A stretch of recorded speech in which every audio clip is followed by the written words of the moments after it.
آئیں اور عالی شان پنجاب دیکھیں۔ وزیر اعلیٰ مریم نواز کی باکو میں ورلڈ اربن فورم سے خطاب میں شرکاء کو دعوت۔ وزیر اعلیٰ پنجاب نے کہا حکومتوں کی کامیابی تقریروں سے نہیں لوگوں کی زندگی میں تبدیلی سے ناپی جاتی ہے۔ جامع اقدامات سے پنجاب میں آگے بڑھ رہے ہیں۔ ہاؤسنگ کے شعبے میں اپنی چھت اپنا گھر کا انقلابی منصوبہ شروع کیا۔ Not just roads and buildings. They are human stories. When I took oath as the first woman Chief Minister of Punjab, first priority was shelter.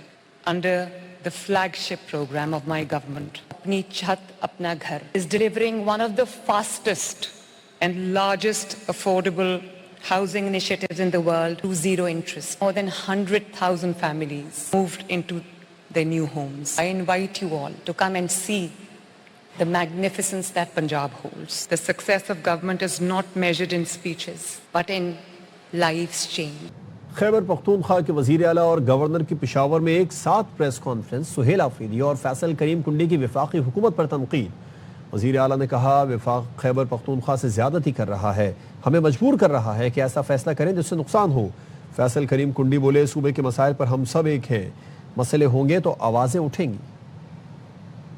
خوراک کی ترسیل بند نہیں کر سکتی، لیکن بدقسمتی سے پنجاب کی حکومت مسلسل خیبر پختونخوا کے ساتھ زیادتی کر رہی ہے۔ ہمارا گناہ یہ ہے کہ ہم آپ کو بجلی سستی دے رہے ہیں، ان کی ناکام پالیسی کا ملبہ خیبر پختونخوا کی حکومت پر آنے والا ہے۔ زبردستی خیبر پختونخوا کی عوام کو اس بات پر مجبور کر رہے ہیں کہ وہ کوئی فیصلہ کرے جس سے آپ کو نقصان ہو۔ ہمیں جو بنیادی حصہ ہمارا تھا وہ بھی آج تک ہمیں نہیں ملا۔ اگر اپنے پانی کا شیئر مل جائے ہمیں کسی صوبے سے گندم نہیں چاہیے، پھر جس صوبے کو گندم چاہیے ہوگی ہم ان کو دیں گے اور بندش بھی نہیں کریں گے۔ وزیر اعظم صاحب اس پہ نوٹس لیں، صوبے کے ساتھ اگر زیادتی ہوگی، غریب کو روٹی نہیں ملے گی تو کیا کرے گا، روڈوں پہ نکلے گا۔ اس ایشو پہ ہم سب کم از کم خیبر پختونخوا کے لیے اکٹھے ہیں۔ وفاقی وزیر اطلاعات عطا طارق کہتے ہیں خیبر پختونخوا میں گورننس نام کی کوئی چیز نہیں، کرپشن اور بدعنوانی عروج پر پہنچ گئی ہے۔ خیبر پختونخوا میں شاہانہ اخراجات کیے جا رہے ہیں، سیاست پر عوامی پیسہ خرچ ہو رہا ہے، صوبائی کابینہ کی تعداد بڑھا دی گئی ہے، نااہلی کے علاوہ وزیروں اور مشیروں کے انتخاب کا کوئی اور معیار نہیں۔ کیا کابینہ بڑھانے سے گورننس بہتر ہوگی جو 12 سال سے زائد عرصے میں نہ ہو سکی؟ خیبر پختونخوا کے معاملات اتنے برے کبھی بھی نہ تھے۔ کراچی کی عدالت نے قتل کیس میں ڈرگ ڈیلر انمول پنکی کو مزید 4 روزہ جسمانی ریمانڈ پر پولیس کے حوالے کر دیا۔ پنکی کو سخت حفاظتی حصار میں سینٹرل جیل میں قائم عدالت میں لایا گیا۔ درخشاں پولیس نے عدالتی ریمانڈ کے خلاف نظر ثانی درخواست دائر کر دی، موقف اختیار کیا۔ پنکی کو جیل بھیجنے سے تفتیش متاثر ہو سکتی ہے۔ ملیر کورٹ نے ملزمہ کا جسمانی ریمانڈ دینے سے انکار کر دیا۔ انمول پنکی کو سابق شوہر ناصر نے کوکین بنانے کا ماہر بنایا۔ ناصر اپنے 2 بھائیوں سمیت اس کاروبار میں ملوث تھا۔ پولیس کا کہنا ہے ملزمہ پنکی کے سابق شوہر نے بھائیوں کے ساتھ مل کر پہلے شراب پھر کوکین کا کاروبار شروع کیا۔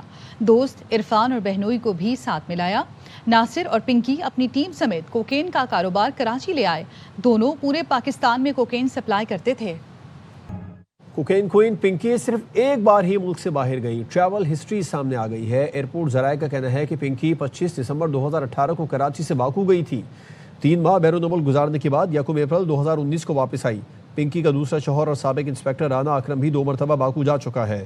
پہلے 12 اکتوبر 2025 کو باکو گیا، 19 اکتوبر کو واپس پاکستان پہنچا، دوبارہ 27 دسمبر 2025 کو باکو روانہ ہوا تھا اور 6 جنوری 2026 کو واپس لاہور پہنچا۔ ذرائع کا کہنا ہے رانا اکرم نے ہی پہلی مرتبہ پنکی اور اس کے ساتھی کرن کو پکڑا تھا۔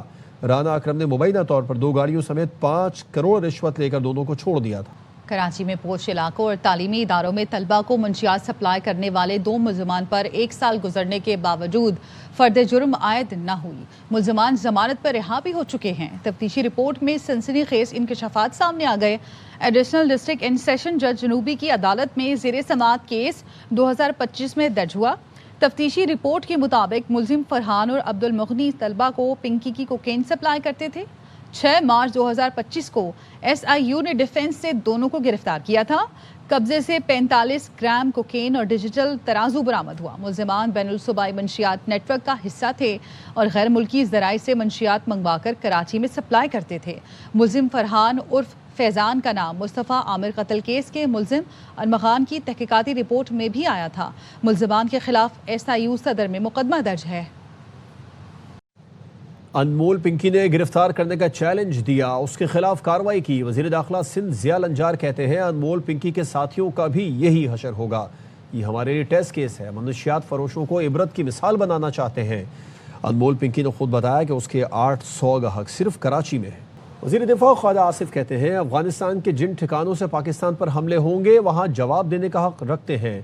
وہ لکھ کر دینے کو تیار نہیں کہ افغان سرزمین پاکستان کے خلاف استعمال نہیں ہوگی۔ 3 بار میں نے کہا، مجھے انکار کیا، کسی اور کی بات کیا کروں؟ ان کو ہدایات بھارت سے ملتی ہیں۔ 28ویں ترمیم کے سوال پر وزیر دفاع برا مان گئے، بولے جو چیز ہے ہی نہیں سوال کیوں پوچھا؟ افغانستان کی سرزمین سے ہمارے اوپر حملے ہوں گے، ہمارا حق بنتا ہے اس کا جواب دیں۔ وہ ہندوستان کے ہاتھ میں کھیل رہے ہیں، انسٹرکشنز ان کی دلی سے آتی ہیں۔ کراچی میں افغان طالبان نے کہا تھا کہ ہم تحریری طور پر لکھ کر دینے کے لیے تیار ہیں کہ پاکستان کے لیے ہماری سرزمین استعمال نہیں ہوگی۔ نہیں، انہوں نے میرے سامنے انکار کیا۔ 3 دفعہ تو میں ان کو ملا، میں نے یہ کہا ہے کہ ہمیں لکھ کے انہوں نے کہا جی ہم زبانی کلامی آپ کے ساتھ ہم ہی برتے ہیں، لکھ کے نہیں دیں۔ یہ مجھے کہا ہوا، میں کسی اور کی بات نہیں کرتا۔ 28ویں ترمیم پہ پیپلز پارٹی اور ایک ہی چیز پہ پوچھو یار، اب اگر چیز ہے ہی نہیں ہے تو آپ ایسے شاید آصف زرداری ایوان صدر میں بیٹھ کر 18ویں ترمیم کا تحفظ نہ کر سکیں۔ دعوت دیتا ہوں آئیں 18ویں ترمیم کو محفوظ بنائیں جس پر آپ اور ہم نے دستخط کیے تھے۔ جمعیت علماء اسلام فے کے سربراہ مولانا فضل الرحمان کا کراچی میں میٹ دی پریس سے خطاب، کہا نظام اکھاڑنے پچھاڑنے والی کوئی تجویز ہمیں قبول نہیں۔